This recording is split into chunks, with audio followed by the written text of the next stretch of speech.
అదో కాకులు దూరని కారడివి, చీమలు దూరని చిట్టడివి. కానీ బుల్లెట్ల మోతలు, బాంబుల కూతలతోటి ఆ అడవంతా చల్లాచెదరవుతోంది. తెలంగాణ ఛత్తీస్గఢ్ సరిహద్దుల్లో ఉన్న కర్రెగుట్టల్లో భద్రతా దళాలకు మావోయిస్టులకు మధ్య జరుగుతున్న కాల్పులు దేశవ్యాప్తంగా సంచలనంగా మారాయి. అయితే ఈ ఆపరేషన్ కగారు నేపథ్యంలో శాంతి చర్చలు జరపాలనే కామెంట్స్ కూడా వినిపిస్తున్నాయి. ఆపరేషన్ కగారు మీద 4 సైడ్స్ టీవీ స్పెషల్ రిపోర్ట్.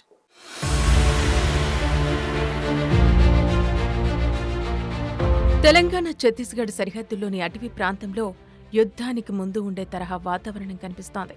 ఇక్కడ కర్రెగుట్టల్లో వేల సంఖ్యలో పోలీసులు మావోయిస్టుల కోసం గాలిస్తున్నట్టు చెబుతున్నారు.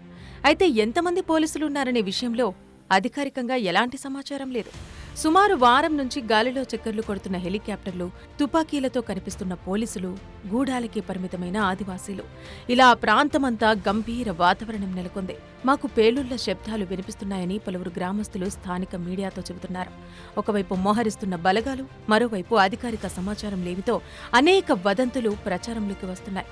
కర్రెగుట్టల దగ్గర ఎత్తైన కొండలు, లోయలు, గుహల్లో పెద్ద సంఖ్యలో మావోయిస్టులు ఉంటారని భావించిన కేంద్ర, వివిధ రాష్ట్ర ప్రభుత్వాలకు చెందిన బలగాలు ఆ ప్రాంతాన్ని చుట్టుముట్టి సర్చ్ ఆపరేషన్ నిర్వహిస్తున్నారు.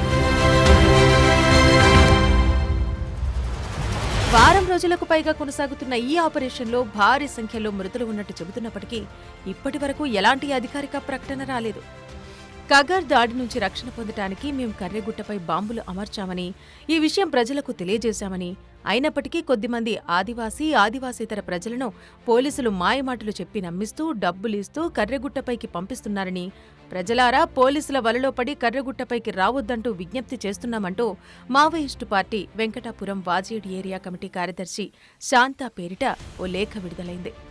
ఈ లేఖ ఏప్రిల్ 8వ తేదీన విడుదలైంది. కర్రెగుట్టల వైపు పోలీసులు వస్తున్నారన్న సమాచారంతో వ్యూహాత్మకంగా ఈ లేఖ విడుదల చేశారని భావిస్తున్నప్పటికీ పోలీసులు మాత్రం తమ వ్యూహం మార్చుకోకుండా కర్రెగుట్ట ముట్టడి కొనసాగించారు. ఇక్కడ 2 ప్రధాన లక్ష్యాలు పోలీసులకున్నాయి. ఒకటి, మధ్య భారతదేశంలో విపరీతమైన ఏరువేత చర్యల వల్ల మావోయిస్టులు ఈ కొండ ప్రాంతాలకు పెద్ద సంఖ్యలో వచ్చి తలదాచుకున్నారు. కాబట్టి ఇక్కడ ఒకే చోట వందల సంఖ్యలో మావోయిస్టులు దొరికే అవకాశం ఉంది. ఇక రెండవది, మావోయిస్టులకు సంబంధించిన కీలకమైన నాయకులు, కేంద్ర కమిటీ సభ్యులు, పీపుల్స్ లిబరేషన్ గెరిల్లా ఆర్మీ 1వ బెటాలియన్, అలాగే అనేక మంది పోలీసుల మరణాలకు కారకుడని ఆరోపణలు ఎదుర్కొంటున్న మడావి హిడ్మా అనే కీలక మావోయిస్టు పీఎల్జీఏ నాయకుడు ఈ ప్రాంతంలో ఉండవచ్చనే అంచనాతో వారు కర్రెగుట్టల కేంద్రంగా ఆపరేషన్లో దూకుడు పెంచారు. కేవలం కర్రెగుట్టలు మాత్రమే కాకుండా పక్కన ఉన్న దుర్గం గుట్టలపై కూడా బలగాలు దృష్టి పెట్టాయి. అక్కడ కొత్తగా ఒక మొబైల్ టవర్ కూడా ఏర్పాటు చేశారు. ఆపరేషన్ కగార్ తక్షణం నిలిపివేయాలని, మావోయిస్టులతో చర్చలు జరపాలని హైదరాబాద్ వేదికగా పలు ప్రజా సంఘాల ప్రతినిధులు, శాంతి చర్చల కమిటీగా ఏర్పడిన ప్రముఖులు, కన్సర్న్డ్ సిటిజన్స్ కమిటీ అనే సంఘం కేంద్ర ప్రభుత్వానికి విజ్ఞప్తి చేస్తున్నాయి. వారిలో కొందరు తెలంగాణ ముఖ్యమంత్రి రేవంత్ రెడ్డిని కలిసి కేంద్రాన్ని శాంతి చర్చల వైపు వచ్చేలా ఒప్పించాలని కోరారు.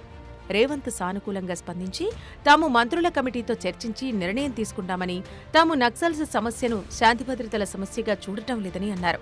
అలాగే తెలంగాణ ప్రతిపక్ష నాయకులు కల్వకుంట్ల చంద్రశేఖరరావు కూడా ఇదే అంశంపై బహిరంగ ప్రకటన చేశారు. బలముందని చంపడం కాకుండా ప్రజాస్వామ్యబద్ధంగా చర్చలకు అవకాశం ఇవ్వాలని ఆయన కోరారు. ఇక మావోయిస్టులు తాము శాంతి చర్చలకు సిద్ధమంటూ 4 సార్లు లేఖలు విడుదల చేశారు.